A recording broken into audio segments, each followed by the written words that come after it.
नागपूरला जे बच्चू कडूंचं आंदोलन झालं त्या आंदोलनामध्ये सगळ्यात महत्त्वाची भूमिका बजावणारे शेतकरी नेते रविकांत तुपकर आपल्यासोबत आहे। भाऊ, जे नागपूरचं जे आंदोलन झालं आणि नंतर मग मुख्यमंत्र्यांकडे जी आपली भेट झाली, तर त्याविषयी तिथे काय घडलं मुख्यमंत्र्यांनी? नाही, सह्याद्री अतिथीगृहावर जी बैठक झाली, मुळामध्ये ही बैठक 7ची होती, ती 8ला सुरू झाली।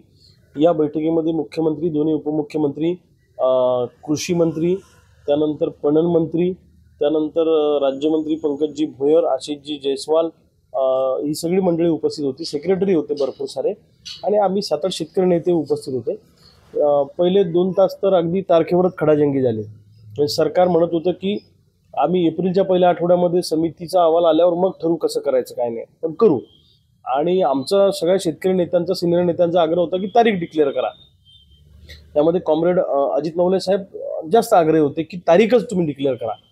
आणि मग ते म्हणाले की 3 महिन्याची मुदत द्या, 4 महिन्याची मुदत द्या, आणि सांगितलं तारीख डिक्लेअर करा। मग फायनली खडाजंगी झाली। 2 वेळा बैठक तुटायची वेळ आली। आम्ही बैठकीतून निघत होतो, मुख्यमंत्री महोदय पण ते म्हणाले, एक वेळ ते म्हणाले की तुम्ही जर डिक्टेट करणार असाल तर मग आम्हाला पण करायची नाही बैठक, मग हे पण म्हणले। असं ते तुटायची वेळ आली।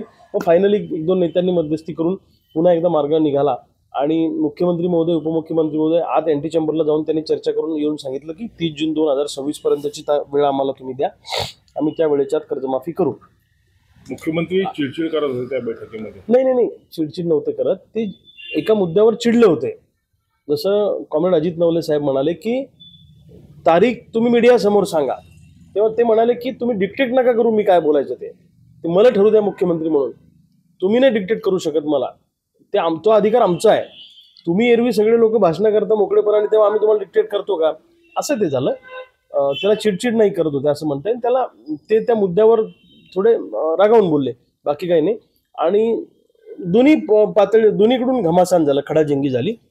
फायनली 30 जून 2026 ही तारीख फायनल झाली। त्यांनी मीडियासमोर येऊन सांगितलं, आमचे शेतकरी नेत्यांनी मीडियासमोर येऊन सांगितलं। आता 30 जून 2026 ही तारीख खूप लांबची असल्यामुळे लोकांना वाटतं की इतके दिवस कसं थांबायचं।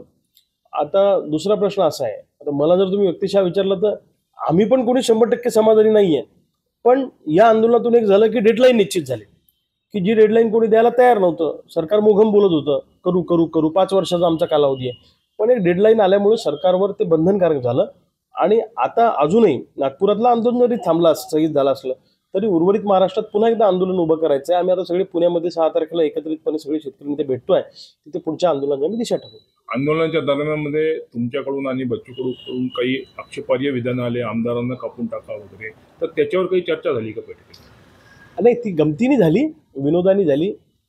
म्हणजे बावनकुळे साहेब असं विनोदानी म्हणाले की रविकांत तुपकर बच्चू कडू उद्या आमदार झाले, मंत्री झाले, तर मग तुम्ही कोणाला कापणार? तेव्हा आम्ही त्यांना सांगितलं की आम्ही तसं वागणारच नाही।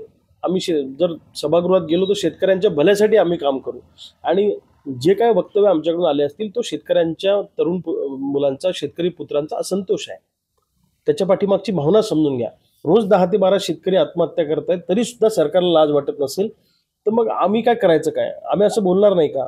शेतकरी पुत्रांच्या मनामध्ये, नांदेडला आता बघा ना, एका शेतकऱ्यांनी तहसीलदाराची गाडी फोडली, परभणीला कलेक्टरची गाडी फोडली।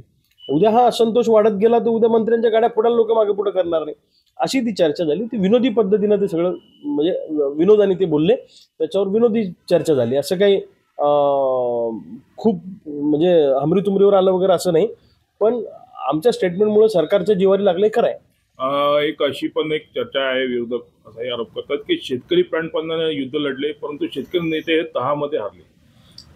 नाही, असं नाही म्हणता येणार। बघा, प्रत्येक आंदोलनामध्ये तुम्हाला 100% यश मिळतंच का, असं अजिबात नाही। आता मी पण 22 वर्ष झाले आंदोलनं करतो, चळवळी करतो। एखाद्या आंदोलन हे सरकारचं लक्ष वेधण्यासाठी असतं।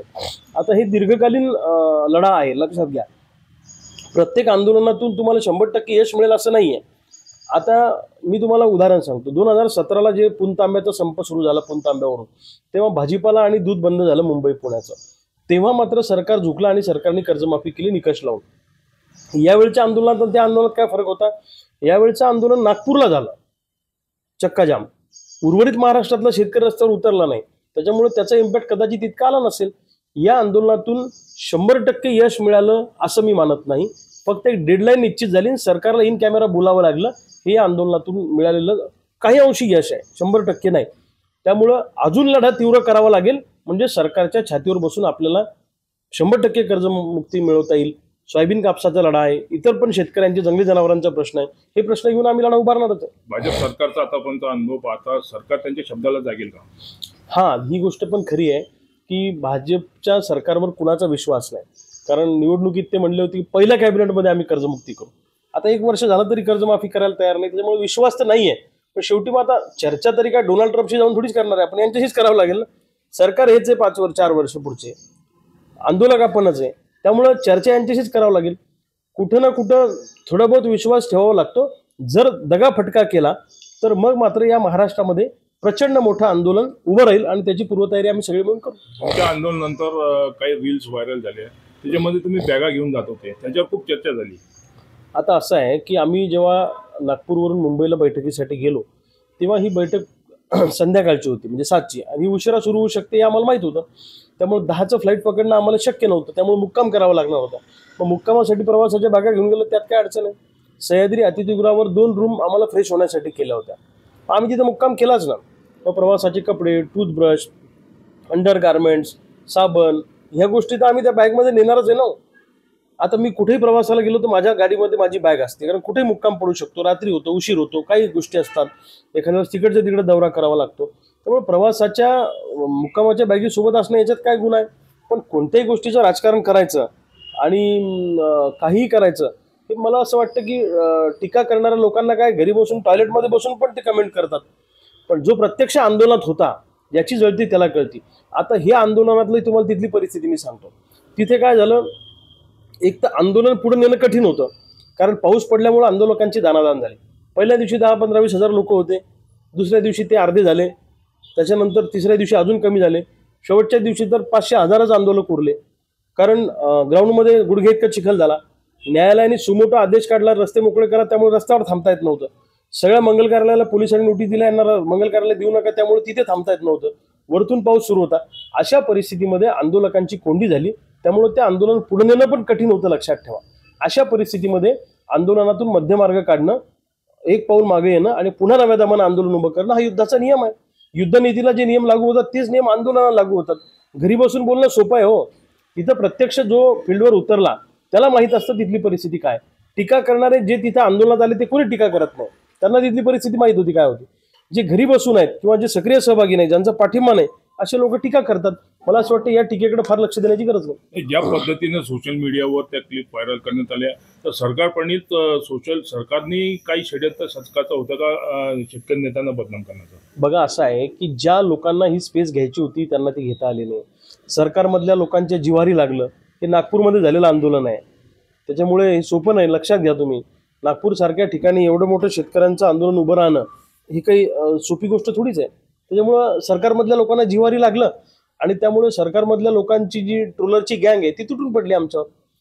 याच्यामध्ये कॉमन शेतकरी टीका करणारा नाही आहे. त्यांना माहिती आहे की आपल्यासाठी लढणारे हेच लोक आहे. त्यामुळं जी ट्रोल करणारी गँग आहे, जी 50 पैसे त्यांना एका कमेंटचे मिळतात, असे लोक करतात. त्याच्यामुळे त्यांना काही त्यांची फार दखल घेण्याचं काम नाही असं मला वाटतं. तुम्ही ट्रोल करणारे किंवा कमेंट्स टाकणारे लोक पाहा ना, त्यात फेक अकाउंट्स आहेत, फेक ID वरून आहे, म्हणजे असे फेक अकाउंट काढलेले लोकच टीका करतात.